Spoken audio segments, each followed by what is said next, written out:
que j'amène ici est le vin nouveau. Pour ceux qui étudient la Bible depuis longtemps, qui avaient déjà revêtu le manteau d'une dénomination, vous devez vous faire des outres nouvelles, car les vieilles outres, pleines de paradigmes, de préjugés et d'enseignements erronés, ne peuvent contenir ce vin, source de vie, provenant du fruit de la vérité. C'est de la Bible. Prenez, s'il vous plaît, Romains 8, verset 6.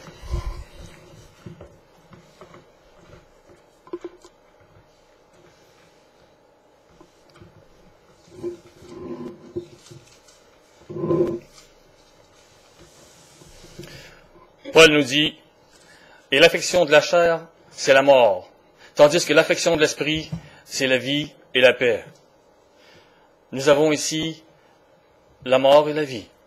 Nous avons ici les vierges folles et les vierges sages, de Matthieu 25, versets 1 à 14. Ces vierges disent avoir le même époux, le même Seigneur, le Messie. Elles ont aussi la même lampe, la Bible. Mais les vierges sages ont pris l'huile. C'est l'huile sainte, l'huile de la parole, l'huile de la sanctification. Tandis que les vierges folles n'ont pas pris cette huile et continuent à marcher dans l'impiété, dans l'impureté de ce monde, tout en prenant le nom du Seigneur, tout en gardant la Bible dans leurs mains, en semblant vraiment être de véritables chrétiens. Le Seigneur en parle dans Matthieu 7, au verset 21 à 23.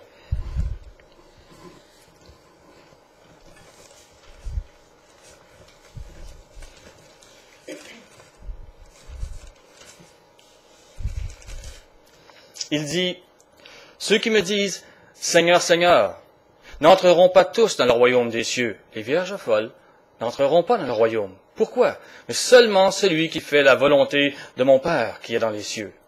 Plusieurs me diront à ce jour-là, Seigneur, Seigneur, n'avons-nous pas prophétisé par ton nom?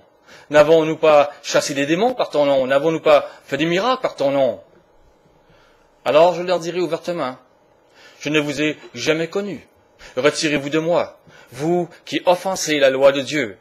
Parce que la traduction d'iniquité ici est offense à la loi de Dieu, en hébreu, awon. Ce sont les vierges folles.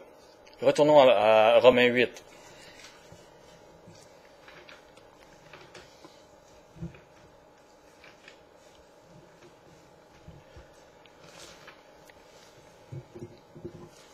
Paul continue avec l'affection de la chair. Va-t-il nous expliquer? Il dit, l'affection de la chair est inimitié contre Dieu. Pourquoi est-elle inimitié contre Dieu? Pourquoi conduit-elle à la mort? Pourquoi les vierges folles mourront-elles? Parce qu'elle ne se soumet pas à la loi de Dieu. Et qu'elle ne le peut même pas. Or, ceux qui vivent selon la chair ne sauraient plaire à Dieu.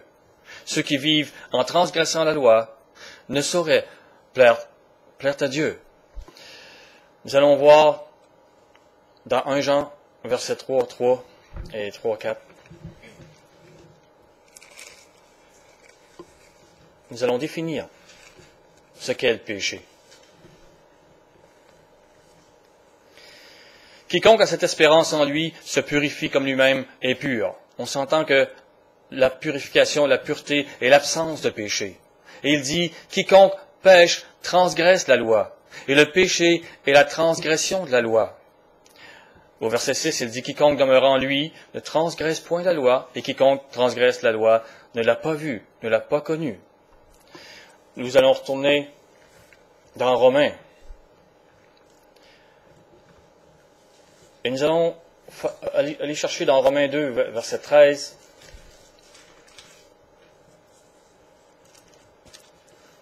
Ce qu'est un juste devant Dieu. Ce ne sont pas en effet ceux qui écoutent la loi qui sont justes devant Dieu, mais ce sont ceux qui la mettent en pratique qui seront justifiés. On voit ici que l'apôtre Paul nous dit que si vous n'écoutez pas la loi, vous n'êtes pas le juste, mais ceux qui pratiquent la loi seront trouvés justes devant Dieu. C'est pourquoi il dit dans Romains 8, on retourne en Romains 8, on ne perd pas cette page, que Verset 7. L'affection de la chair est inimitié contre Dieu parce qu'elle ne se soumet pas à la loi de Dieu. Ceux qui se soumettent à la loi de Dieu sont trouvés les justes selon Dieu. Et vous allez me dire, Paul nous disait, oui, mais nous ne sommes plus sous la loi. C'est parce que il y a plusieurs sortes de lois dont Paul parlait, dont il témoignait. Nous ne sommes plus sous la loi sacrificielle. Veuillez prendre Hébreux, verset 10.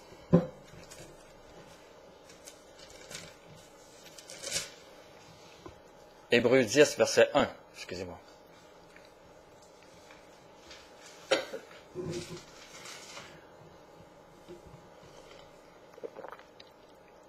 En effet, la loi qui possède une ombre des biens à venir, et non l'exacte représentation des choses, ne peut jamais, même par les mêmes sacrifices qu'on offre perpétuellement chaque année, amener les assistants à la perfection. On parlait ici de la loi des sacrifices d'animaux parmi les Juifs, donnés aux Juifs pour leur repentance. Au verset 8, il dit, après avoir dit d'abord, tu n'as voulu et tu n'as agréé ni sacrifice, ni offrande, ni holocauste pour le péché. Ce qu'on offre selon la loi sacrificielle. Il dit ensuite, voici, je viens pour faire ta volonté.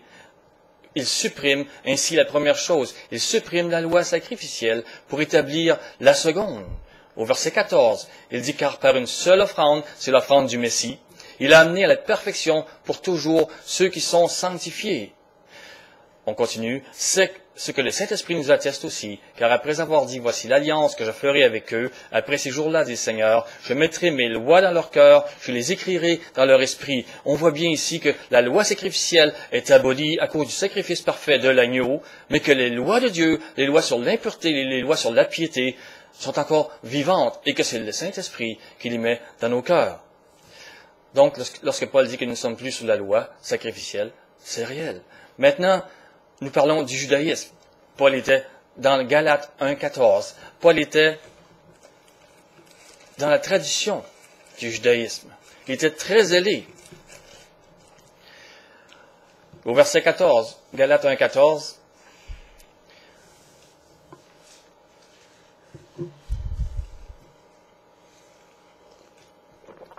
il dit, « Et comment j'étais plus avancé dans le judaïsme que beaucoup de ceux de mon âge et de ma nation, étant animé d'un zèle excessif pour les traditions de mes pères. » Le judaïsme est en relation directe avec les traditions des pères. Ces traditions-là ne sont pas les lois bibliques de Dieu, mais une autre justice qui vient des hommes.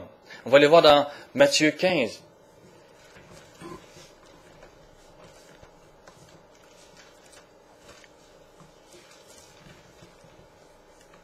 Au verset 3. Le Seigneur répondit, « Et vous, pourquoi transgressez-vous le commandement de Dieu au profit de votre tradition? » C'était leur religion, leur propre justice, la justice des hommes, qui abolissait la justice de Dieu. Au verset 6, il dit, « Vous annulez ainsi la parole de Dieu au profit de votre tradition. » Hypocrite! Isaïe a bien prophétisé sur vous quand il a dit, « Ce peuple m'honore des lèvres, mais son cœur est éloigné de moi. » C'est en vain qu'il m'honore, en enseignant des préceptes qui sont des commandements d'hommes. Voilà ce que Paul avait appris aussi dans le judaïsme et lequel il était très zélé. Voilà pourquoi il voulait faire mourir les premiers apôtres qui demandaient la repentance. C'était une autre loi, celle du judaïsme. Maintenant, nous allons voir que Paul témoignait aussi de deux autres lois importantes qui régissent la vie du chrétien. Romains 8, verset 2.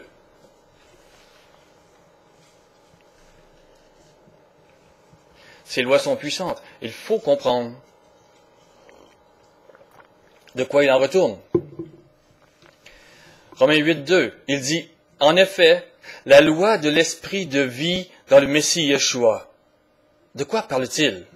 Il parle de l'esprit de Dieu qui a été accordé à l'Église. Allons voir dans Ézéchiel, verset 36, chapitre 36, verset 26. Oui, vous pouvez garder...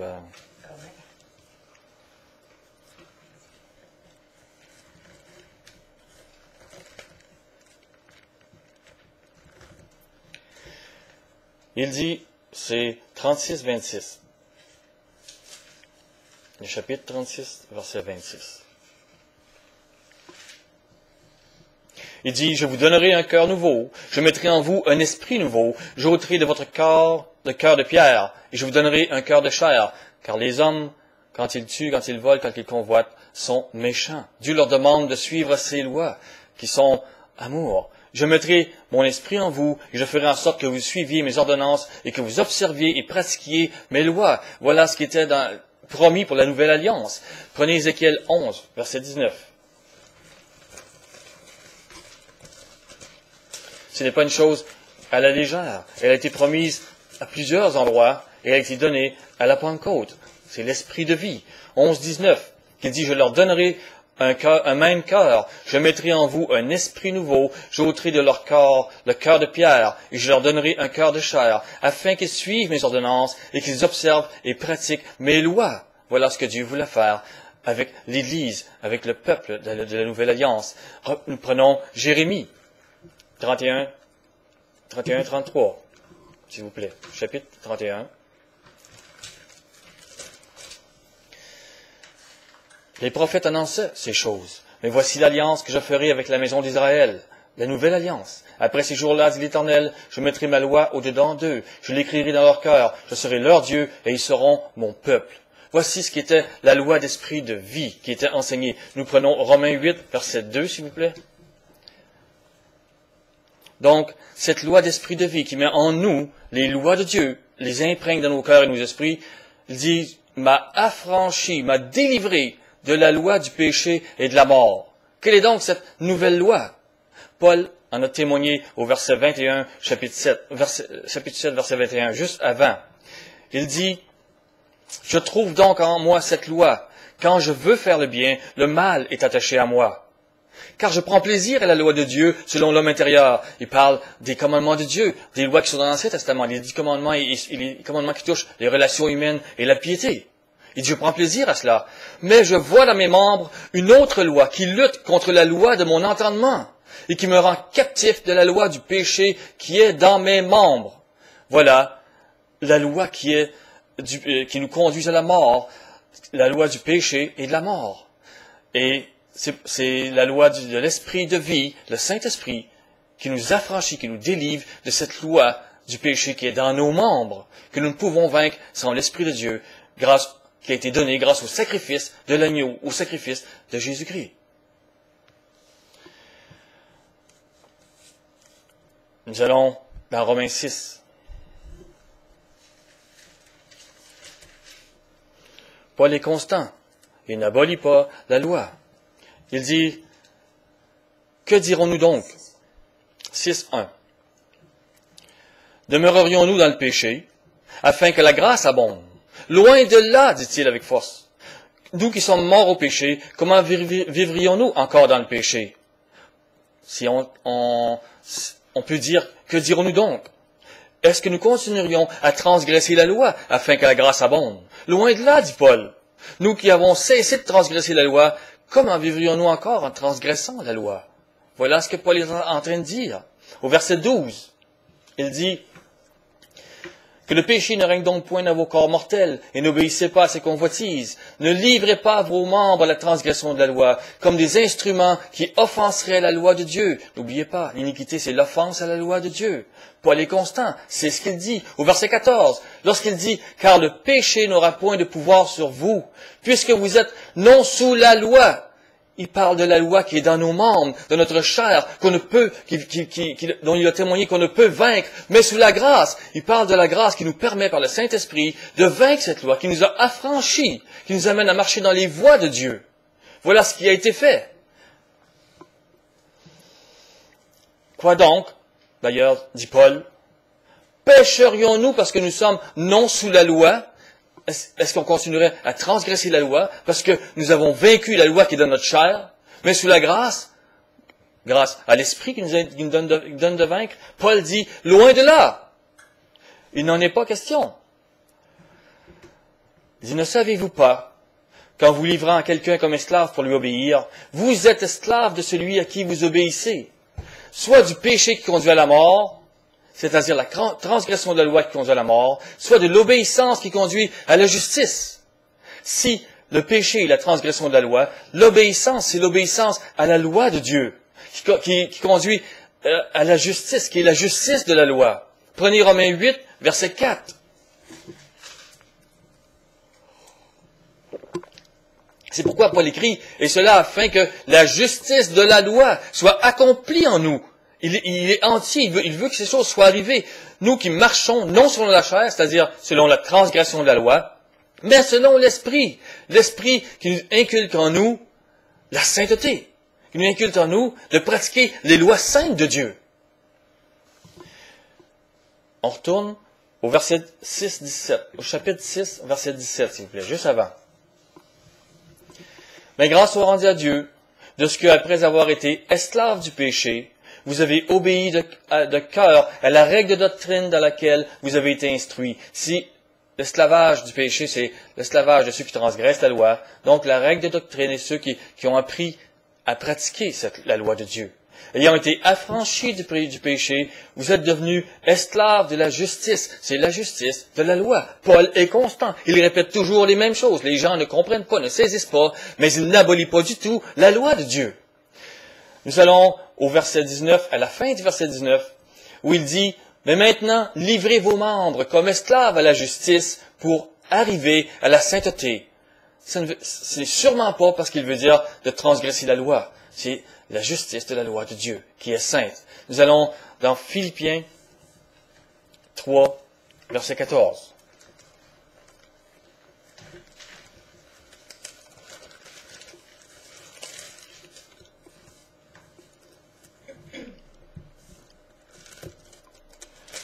On va aller au verset 10, excusez-moi.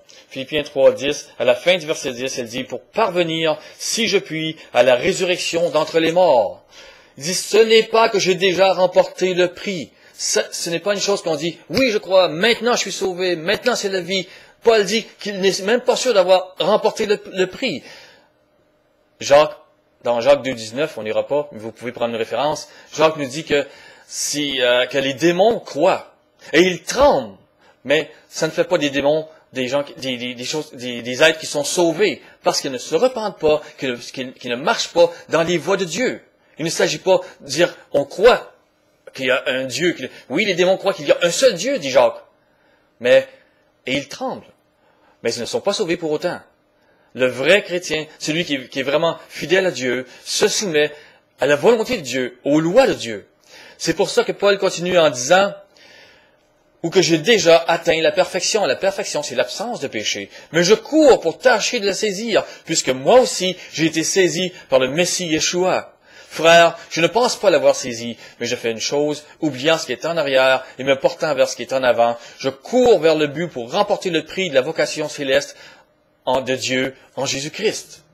Prenez 1 Pierre 4, le verset 17.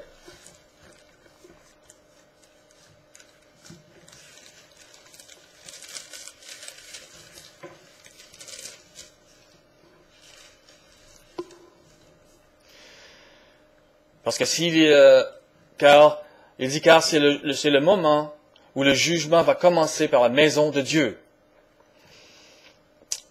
Les gens croient que l'Église n'est pas jugée, mais l'Église est jugée. Vous avez les vierges folles qui viennent mourir, les vierges sages qui vont vivre. Il y a une raison pour laquelle les unes vivent selon la chair et les autres vivent selon l'Esprit de Dieu. Et Pierre continue en disant, « Or, si c'est par nous qu'il commence, quelle sera la fin de ceux qui n'obéissent pas à l'Évangile de Dieu? » Car l'Évangile de Dieu demande la repentance, de cesser de transgresser la loi. Et pour ça qu'elle dit, « Et si le juste se sauve avec peine, que deviendront l'impies, ceux qui ne veulent pas arrêter de marcher dans l'impiété et qui ne veulent pas de la piété de Dieu? Et le pécheur, ceux qui ne veulent pas rien savoir et qui brisent les relations, qui brisent les péchés des relations humaines, les péchés de la morale. » Voilà ce que dit l'apôtre Pierre. Nous revenons dans Romains, au verset 22. « Mais maintenant, étant affranchis du péché et devenus esclaves de Dieu, vous avez pour fruit la sainteté et pour fin la vie éternelle. » C'est ce qui était promis. Et c'est ce qui est promis pour ceux qui marchent avec l'huile sainte, le Saint-Esprit, qui amène à la sainteté. dans Romains au chapitre 7, au verset 1, il dit, « Ignorez-vous, frères, car je parle à des gens qui connaissent la loi, que la loi exerce son pouvoir sur l'homme aussi longtemps qu'il vit. » Paul ne dit pas que la loi est abolie, qu'elle n'existe plus, mais qu'elle exerce son pouvoir sur l'homme. Et il parle à l'Église, afin que vous deveniez sages. Ainsi, il donne un exemple concret. Ainsi, une femme mariée qui est liée par la loi à son mari, est liée par la loi à son mari tant qu'il est vivant, qu'elle soit dans l'Église ou non. Et si la femme va vers un autre homme, elle va commettre le péché. Elle va tomber dans le camp des vierges folles, qui n'auront pas la grâce de Dieu. Les gens doivent se repentir pour avoir la grâce de Dieu. Maintenant, on va aller au début de Romains. Romains 1.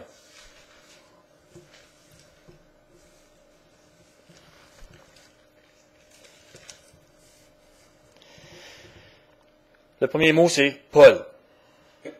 Vous devez saisir à quel point il est important de connaître pourquoi c'est Paul.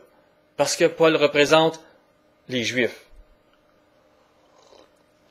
Paul représente la nation juive. Paul représente tout ce qui est les écrits bibliques, qui dans ce temps-là étaient l'Ancien Testament. On peut aller voir dans Jean 4, verset 22. Pourquoi c'est important?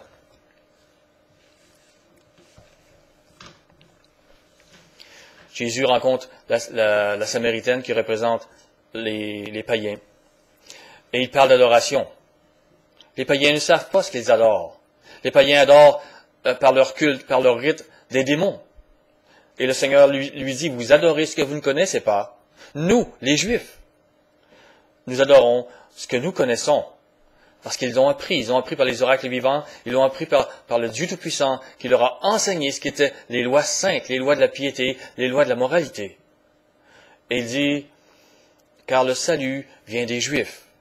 Voilà pourquoi, on revient à Paul, Romains 1, il était si important que le ministère de Paul soit là pour enseigner les païens. On va aller dans Acte 9, 15.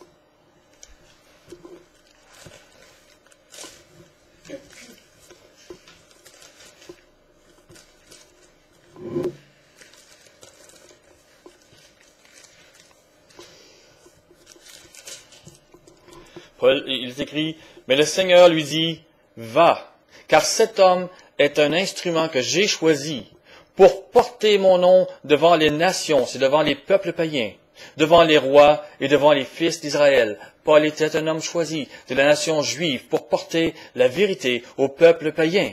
On va prendre Acte 23, 6.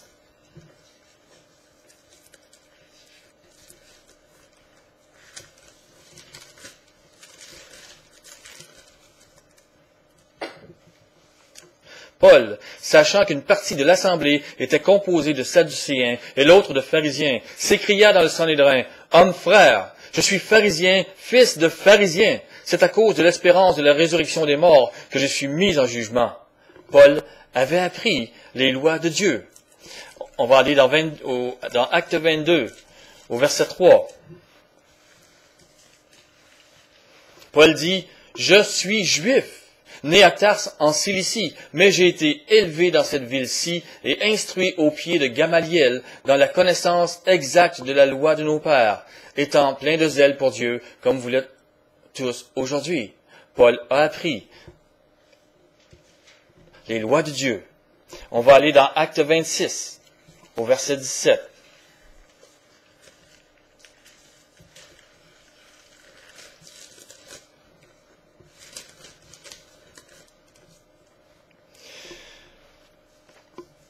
Il dit, « Je t'ai choisi du milieu de ce peuple, le peuple des Juifs, et au milieu des païens, vers qui je t'envoie, afin que tu leur ouvres les yeux, pour qu'ils passent des ténèbres à la lumière, et de la puissance de Satan à Dieu, pour qu'ils reçoivent par la foi en moi le pardon des péchés et l'héritage avec les sanctifiés, avec ceux qui vont marcher dans les voies de Dieu. » On va aller voir ce qu'est la lumière. Ésaïe 51. verset 4. La lumière que Paul enseignait, qu'il avait appris, étant juif, qu'il avait appris au pied de Gamaliel.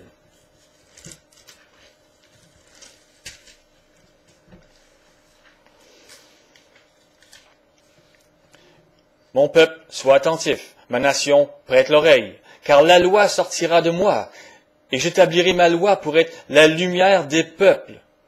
Voilà ce qui était la lumière des peuples. Voilà pourquoi que c'est dans Acte 26, verset 18, il dit, afin que cela rouvre les yeux, pour qu'ils passent des ténèbres à la lumière. La lumière des peuples, c'était la loi que Dieu avait enseignée dans l'Ancien Testament. La sainteté qu'il demandait à l'homme. Et ça permettait aux païens de passer de la puissance de Satan à Dieu, parce qu'ils ne connaissaient pas les voies de Dieu. Prenez Psaume 147, verset 19.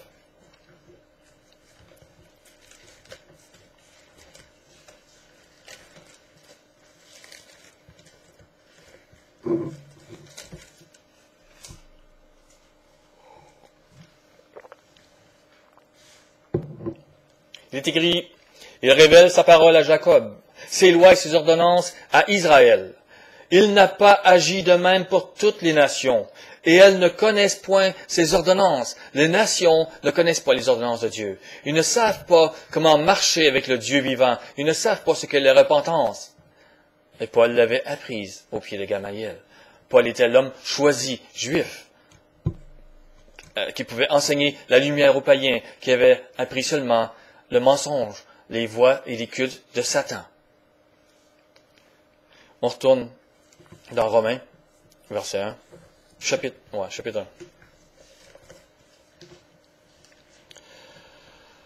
1. Mais avant, on va aller Matthieu 23, excusez-moi.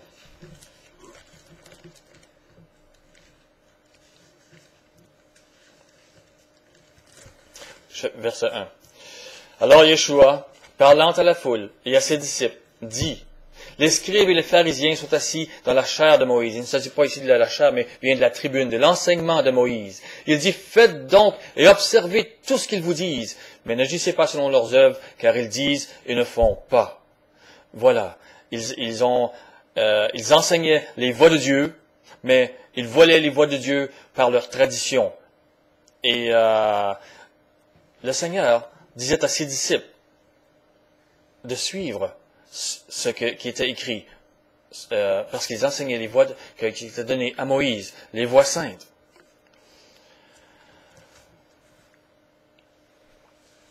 Prenez Éphésiens 2, verset 20. Paul et les premiers apôtres étaient appuyés sur le fondement des prophètes, le fondement de la parole de Dieu, le fondement de la loi. Éphésiens 2, 20 nous dit,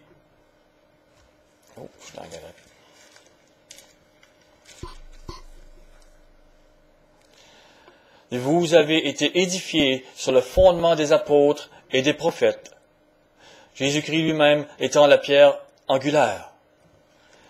Nous allons voir dans 2 Rois, chapitre 17, verset 13, ce qu'était le fondement des apôtres et des prophètes.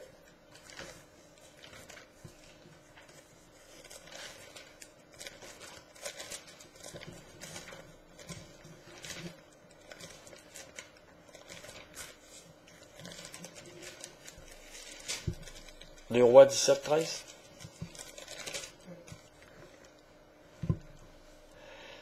L'Éternel fit avertir Israël et Juda par tous ses prophètes, par tous les voyants, et leur dit, revenez de vos mauvaises voies, et observez mes commandements et mes ordonnances, en suivant entièrement la loi que j'ai prescrite à vos pères et que je vous ai envoyée par mes serviteurs, les prophètes.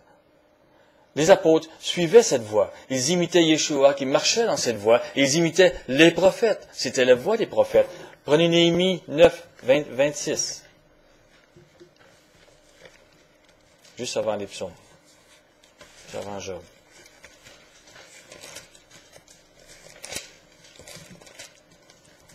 Je vous taquine parce que vous arrivez avant moi. Néanmoins, ils se soulevèrent et se révoltèrent contre toi. Ils jetèrent ta loi derrière leur dos.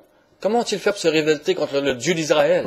Eh bien, ils ne voulurent pas marcher dans ses lois. Ils transgressèrent ses lois. Ils tuèrent tes prophètes, qui les conjuraient de revenir à toi. Ils se livrèrent envers toi à de grands outrages. Voilà ce qu'ils ont fait. Voilà ce qu'était la voix des prophètes, la voix des apôtres. Allez voir Jérémie 35, 15.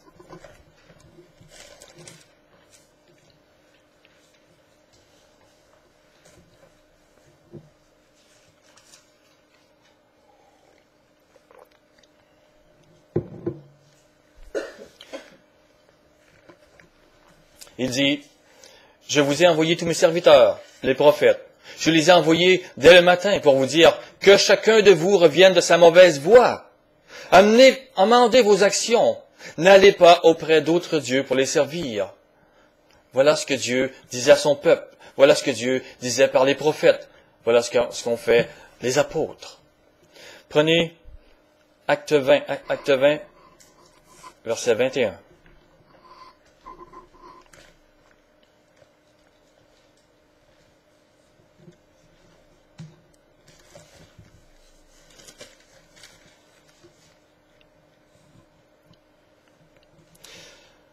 Annonçant aux Juifs et aux Grecs, qui sont symboliques ici des païens, la repentance envers Dieu et la foi en notre Seigneur le Messie Yeshua. Il demandait aux Juifs et aux Grecs de cesser de transgresser la loi. Voilà pourquoi que Paul était si important dans son ministère. Voilà pourquoi il avait été choisi. Prenez Tite au chapitre 3, verset 13.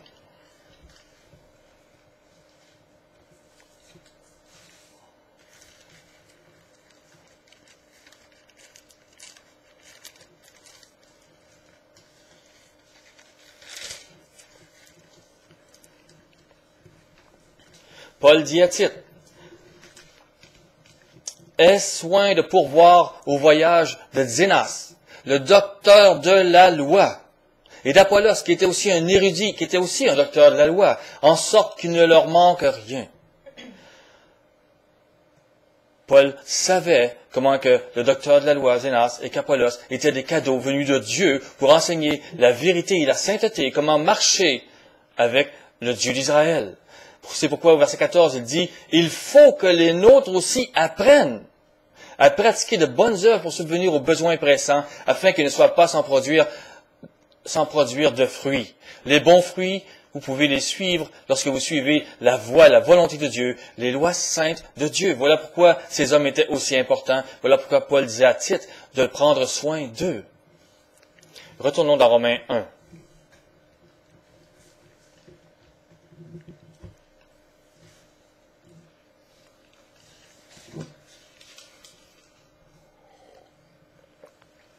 Paul, serviteur du Messie Yeshua, appelé à être apôtre, mis à part pour annoncer l'évangile de Dieu. L'évangile qui avait été promis auparavant de la part de Dieu par ses prophètes dans les Saintes Écritures. Il était mis à part pour annoncer la repentance, de cesser de pécher, cesser de transgresser la loi. C'était son ministère. Au verset 3, au verset 4. Déclaré fils de Dieu avec puissance, selon l'esprit de sainteté, par la résurrection entre les morts. Verset 5. Par lui, nous avons reçu la grâce et l'apostolat pour amener en son nom à l'obéissance de la foi tous les païens. Il devait amener à l'obéissance de la foi les païens. Au verset 7, il dit, à tous ceux qui à Rome sont bien-aimés de Dieu, sont appelés à être saints. Les gens étaient appelés à ne pas transgresser la loi, appelés à pratiquer la loi.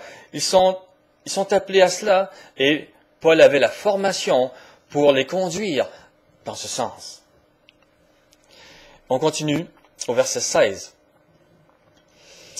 Il dit, « Car je n'ai point honte de l'Évangile. C'est une puissance de Dieu pour le salut de quiconque croit, du juif premièrement, puis du grec qui symbolise ici le païen.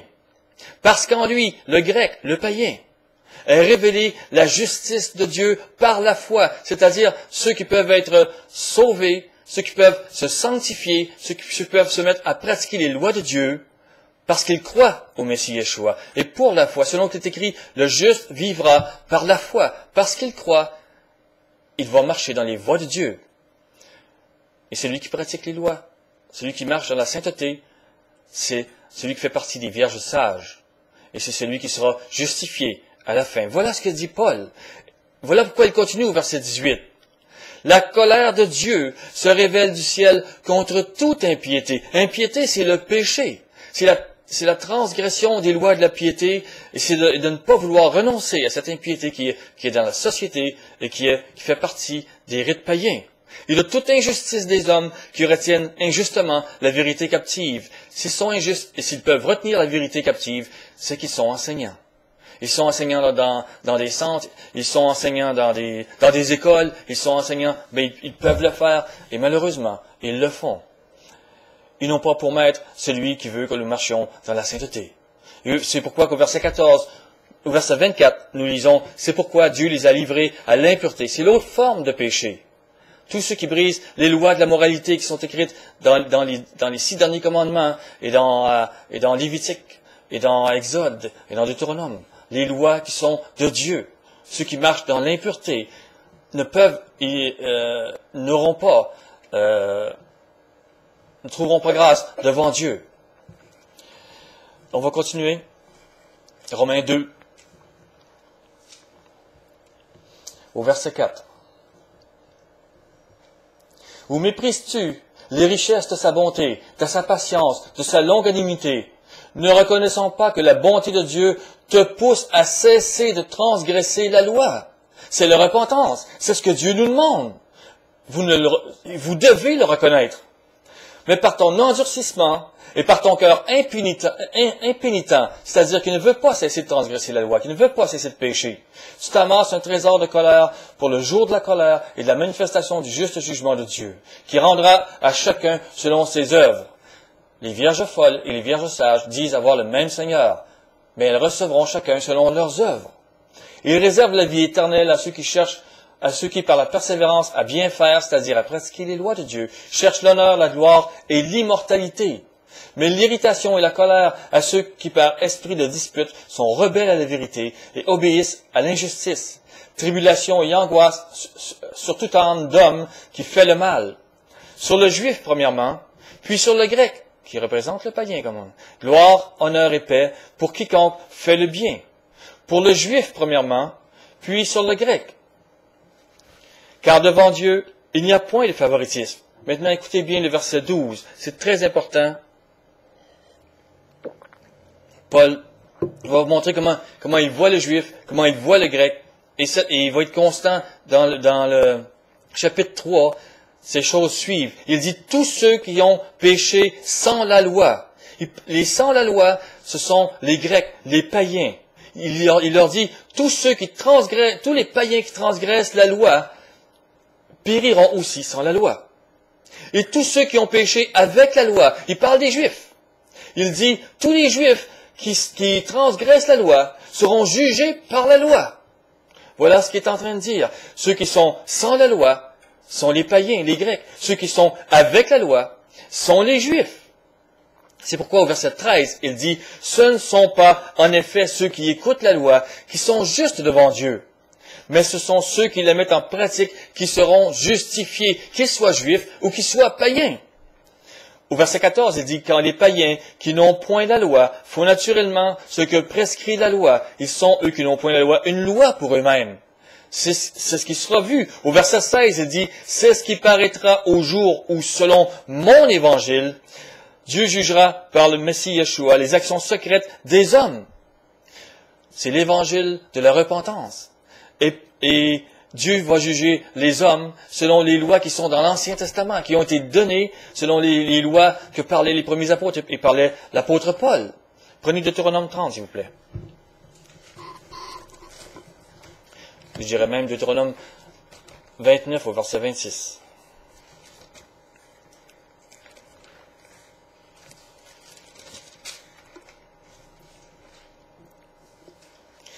Il dit, c'est par grâce qu'ils sont allés servir d'autres. c'est parce qu'ils sont allés servir d'autres dieux et se prosterner devant eux, des dieux qu'ils ne connaissaient point et que l'Éternel ne leur avait point donné en partage. Au verset 29, les choses cachées sont à l'Éternel, notre Dieu. Les choses révélées sont à nous, à nos enfants, à perpétuité, afin que nous mettions en pratique toutes les paroles de cette loi. Et au chapitre 5, verset 7 à 21, on n'ira pas, c'est les 10 commandements que Dieu a donnés à l'être humain. C'est cette loi-là que Paul parle, et c'est cette loi-là qui est parlée ici dans Deutéronome.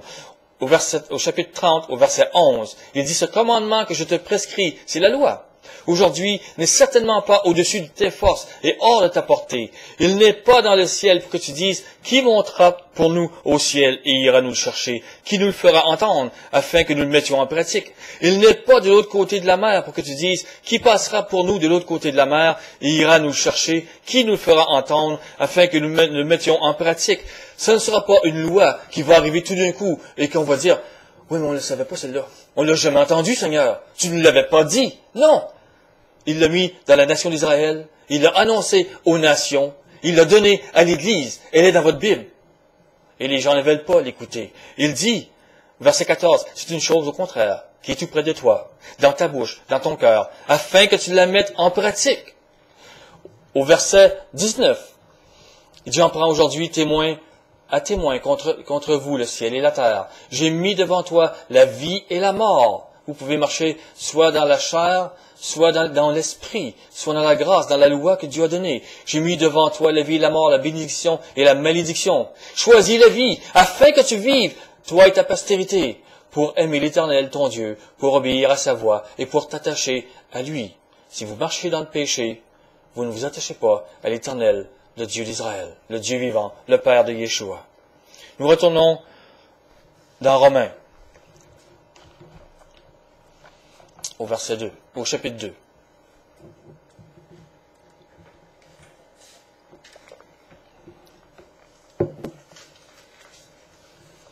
Nous voyons au verset 17 qu'il parle des Juifs. Au verset 18, il leur dit, qui connaît sa volonté? Il dit que les Juifs connaissent sa volonté. À la fin du verset, il dit, étant instruit par la loi. C'est pour ça qu'ils connaissaient la volonté. C'est pour ça que le ministère de Paul était si important. C'est pour ça qu'il était la lumière, une lumière dans les peuples païens, parce que les peuples païens ne connaissaient pas les lois de Dieu, la sainteté de Dieu, et ce que Dieu demandait pour l'homme. Et nous voyons, à la fin du verset 19, il dit, parce que tu as dans la loi la règle de la science et de la vérité. À la fin du verset 20, excusez-moi, parce que tu as dans la loi la règle de la science et de la vérité. Au verset 23, nous voyons le problème qui était avec les Juifs. Toi qui te fais une gloire de Dieu, tu déshonores Dieu par la transgression de la loi. Les vierges folles déshonorent Dieu parce qu'elles transgressent la loi. Elles disent marcher avec le Dieu vivant, avec le Seigneur Jésus, mais elles rejettent les lois. Elles marchent dans l'impiété et elles marchent dans l'immoralité de ce monde. Nous allons continuer au verset 25. La circoncision est utile si tu la mets en pratique la loi. Mais si tu transgresses la loi, ta circoncision devient incirconcision. Si donc l'incirconcis, c'est-à-dire le païen, observe les ordonnances de la loi, son incirconcision ne sera-t-elle pas tenue pour circoncision? L'incirconcis de nature qui accomplit la loi ne te condamnera-t-il pas, toi qui la transgresses tout en ayant la lettre de la loi? Et la circoncision, le juif, ce n'est pas celui qui a les apparences. Et la circoncision, ce n'est pas celle qui est visible dans la chair. Mais le juif, c'est celui qui l'est intérieurement. Et la circoncision, c'est celle du cœur. Si vous êtes circoncis de cœur, c'est que vous pratiquez les lois de Dieu. Et la louange de ce juif qui pratique les lois de Dieu ne vient pas des hommes, mais de Dieu. Voulez-vous être loué de Dieu? Voulez-vous être être sage devant Dieu? Pratiquez les lois de Dieu. Il vous appelle à la repentance. Maintenant, le chapitre 3. Ne pas oublier comment Paul amène les choses. Et ne pas penser qu'il abolit la loi parce qu'il dit une chose qu'on ne comprend pas. Nous allons saisir davantage qu'est-ce qu'il dit. Il parle aux Juifs, au verset 1. Quel est l'avantage des Juifs? À la fin du verset 2, il dit que les oracles de Dieu leur ont été confiés. Et au verset 9, il dit, quoi donc? Sommes-nous plus excellents? Il parle des Juifs. Nullement. Car nous avons prouvé que tous, Juifs et Grecs, c'est-à-dire les païens, sont sous l'empire du péché, avant la repentance. Les Juifs ne veulent pas ils ne veulent pas se repentir au Messie, ils ne pensent pas avoir besoin du Saint-Esprit, mais ils ont besoin comme les autres. C'est pour ça qu'au verset 19, l'apôtre Paul dit, « Or, nous savons que tout ce que dit la loi, elle le dit à ceux qui sont sous la loi. » Il parle ici des Juifs. Ne l'oubliez pas. Quand il parle de ceux qui sont sous la loi, il parle des Juifs qui ne veulent pas se repentir. Il dit afin que toute bouche soit fermée et que tout le monde soit reconnu coupable. Au verset 21, il dit maintenant, sans la loi, il parle maintenant par les païens. Parce qu'il dit au verset 19, ceux qui sont sous la loi, il parle des Juifs. Au verset 21, il dit maintenant, sans la loi est manifestée la justice de Dieu. Par les païens est manifestée la justice de Dieu. Revenez à Romains 1, verset 16, s'il vous plaît. Parce que Paul a toujours la même idée. Il faut la saisir. Il dit, car je n'ai point honte de l'Évangile. C'est une puissance de Dieu pour le salut de quiconque croit, du Juif premièrement, puis du Grec, du païen. Parce qu'en lui, le païen est révélé la justice de Dieu. Comprenez, il dit ici que par le païen est révélée la justice de Dieu. Si vous allez au verset 21, Romains 3, il dit maintenant, sans la loi, c'est-à-dire par les païens, est manifestée la justice de Dieu. C'est la même chose qu'il est en train de dire, à laquelle rendent témoignage la loi et les prophètes. Il n'abolit pas la loi et les prophètes. Elle dit que la loi et les prophètes est d'accord avec ça. Justice de Dieu par la foi dans le Messie Yeshua, pour tous ceux qui croient. Il n'y a point de distinction, car tous, c'est-à-dire les Juifs et les païens, ont péché et sont privés de la gloire de Dieu. Maintenant, une chose très importante au verset 25. Paul dit, « C'est lui que Dieu a destiné à être, par son sang, pour ceux qui croiraient, victime propitiatoire, afin de montrer sa justice. » Il parle maintenant ici de la loi sacrificielle. C'était une loi qui était réservée aux Juifs, dont n'avaient pas le droit les païens. C'est pour ça qu'au verset 28, il dit, « Car nous pensons que l'homme est justifié par la foi, parce que Dieu l'appelle par la foi à Jésus, à se repentir et à pratiquer les lois de Dieu et à être justifié sans les œuvres de la loi. » Il parle de la loi sacrificielle qui n'était réservée qu'aux Juifs. Voilà pourquoi au verset 29, il dit, « Ou bien Dieu est-il seulement le Dieu des Juifs? » Voilà pourquoi qu'il dit ça comme ça. N'est-il pas aussi des païens? Oui, il est aussi des païens. Au verset 31, il dit, « Annulons-nous donc la loi par la foi? Loin de là. Au contraire, nous confirmons la loi. La loi n'est pas abolie. » Paul n'a jamais dit cela. Vous devez comprendre la pensée de l'apôtre Paul du point A au point B. C'est pourquoi il continue, et nous allons au verset 16. C'est pourquoi les héritiers le sont par la foi, pour que ce soit par grâce. Vous devez comprendre ici ce que veut dire grâce. Les gens sont très mélangés. Prenez Tite, chapitre 2, verset 11, s'il vous plaît.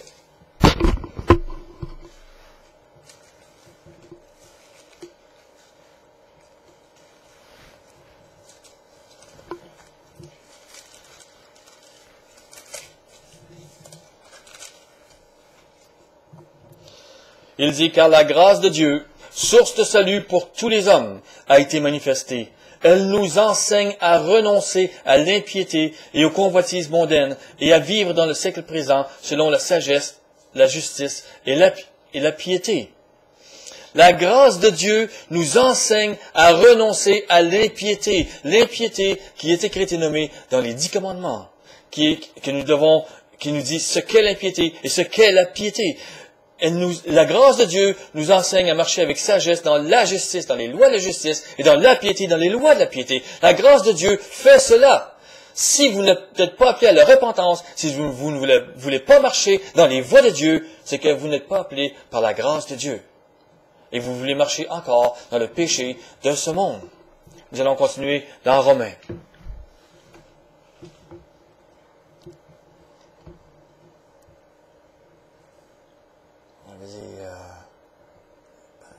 Vas-y, 4, verset 16. Oui. C'est pourquoi les héritiers ne sont par la foi, pour que ce soit par grâce. C'est Dieu qui donne cette grâce, afin que la promesse soit assurée à toute la postérité. Non seulement à celle qui est sous la loi, c'est-à-dire les Juifs, mais aussi à celle qui a la foi d'Abraham, c'est-à-dire toutes les nations, les païens qui sont appelés par le Messie Yeshua, qui ont le droit d'avoir le salut. Notre Père à tous, selon qu'il est écrit, je t'ai établi Père d'un grand nombre de nations. Nous retournons à Romains 6, verset 1. Voilà pourquoi Paul dit, que dirons-nous donc? Est-ce que nous continuerions à transgresser la loi afin que la grâce abonde? Loin de là. Nous qui avons cessé de transgresser la loi, comment vivrions-nous encore en transgressant la loi? Paul n'a jamais perdu son message. Ce sont les gens aujourd'hui qui ont tordu le sens des paroles de l'apôtre Paul et de plusieurs autres apôtres. Prenez, nous allons continuer dans Romains 8. Nous allons terminer avec les premières paroles que nous avons nommées. Au verset 6, « Et l'affection de la chair, c'est la mort, tandis que l'affection de l'esprit, c'est la vie et la paix. Car l'affection de la chair est inimitié contre Dieu, parce qu'elle ne se soumet pas aux lois de Dieu, et qu'elle ne le peut même pas. Ceux qui vivent selon la chair ne sauraient plaire à Dieu. » Au verset 9, il dit, « Pour vous, vous ne vivez pas selon la chair, mais selon l'Esprit, si du moins l'Esprit de Dieu habite en vous. » Au verset 13, il dit, « Si vous vivez selon la chair, c'est-à-dire dans le péché, dans la transgression de la loi, vous mourrez. Mais si par l'Esprit, l'Esprit qui vous apprend à vivre les lois de Dieu, vous faites mourir les actions du corps, le péché, vous vivrez. » C'est à la repentance que Paul vous appelle.